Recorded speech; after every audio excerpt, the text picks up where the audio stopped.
IOQM 2022 3 marks question.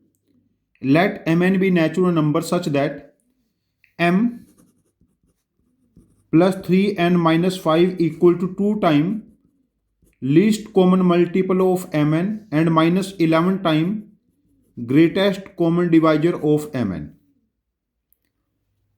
We have to find maximum possible value of m plus n. देखिए हम क्या कर लेते हैं, greatest common divisor of m n को के ले लेते हैं और लीस्ट कॉमन मल्टीपल हमारे पास कुछ बनेगा तो हम m को के एक्स ले लेते हैं और n को के वाई, तो लीस्ट कॉमन मल्टीपल के एक्स वाई हो जाएगा। अब देखिए m क्या है के एक्स, n क्या है 3 के वाई माइनस 5, 2 टाइम एलसीएम के एक्स वाई और 11 टाइम के। अब देखिए इसको हम यहां पर ट्रांसपोज कर लेते हैं, इस तरफ सारे डेटा को के कॉमन ले लेते हैं, 2xy minus x minus 3y and minus 11 equal to minus 5। तो यहां देखिए यदि m और n हमारे पास नेचुरल नंबर्स हैं तो k इनका HCF भी नेचुरल नंबर होगा, ग्रेटेस्ट कॉमन डिवाइजर, तो ये वाली वैल्यू भी इंटीजर होनी है एंड k भी।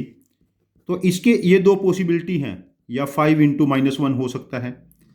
अब k 1 नहीं हो पाएगा बिकॉज ग्रेटेस्ट कॉमन डिवाइजर 1 हो गया तो नंबर दोनों के दोनों प्राइम हो जाएंगे हमारे पास, फिर यहाँ पर एक्स वाई एम एन से डायरेक्ट रिप्लेस हो रहे हैं।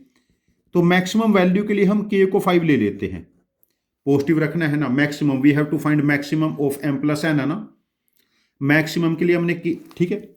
और यहां से हमारे पास क्या बनेगा 2xy minus x minus 3y minus 11 equal to minus 1, 2xy minus x minus x minus 3y minus 10 equal to 0। ये हमारे पास अभी तक की वैल्यू बनी है।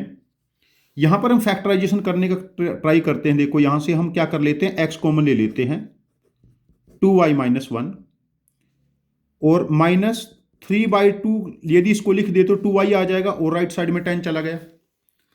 अब मुझे यहां पर क्या चाहिए, साथ में माइनस 1 चाहिए, तो इसके लिए हम ऐसा लिख लें x into 2y minus 1 minus 3/2 2y minus 1, और दूसरी तरफ भी बैलेंस करने के लिए 3/2 आ गया। अब देखिए 2y minus 1 x minus 3/2 equal to 23/2। अब देखिए यहां से इसको 2 से मल्टीप्लाई कर लेते हैं, 2y minus 1 2x minus 3 equal to 23, और इसके दो फैक्टर बनेंगे 23 एंड 1। 23 बिकॉज एक प्राइम नंबर है, x और y नेचुरल नंबर्स हैं तो हमारे पास ये नेचुरल फैक्टर ही रहेंगे। यहां दो पॉसिबिलिटी बनेगी, 2y माइनस 1 यदि 23 है तो 2x माइनस 3 1 हो जाएगा। दूसरी पॉसिबिलिटी 2y माइनस 1 यदि 1 है 2x माइनस 3 23 हो जाएगा। देखिए यहां से y की वैल्यू 12 बनी, y equal to 12 and x की वैल्यू क्या बनी 2, ठीक है। यदि y 12 है x 2 है और k हमारे पास 5 आया था तो m की वैल्यू क्या बनी 5 2 जा 10 और n की वैल्यू क्या बनेगी 12 5 जा 60, तो इनका सम बना हमारा 70। और इस केस में देखिए यहां पर y की वैल्यू क्या बनेगी 2 और x की वैल्यू क्या बनेगी हमारे पास 12,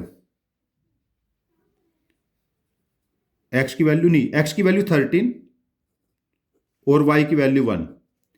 यदि x 13 है और k तो हमारे पास 5 आ गया था ना, तो m क्या बनेगा kx 13 5 जा 65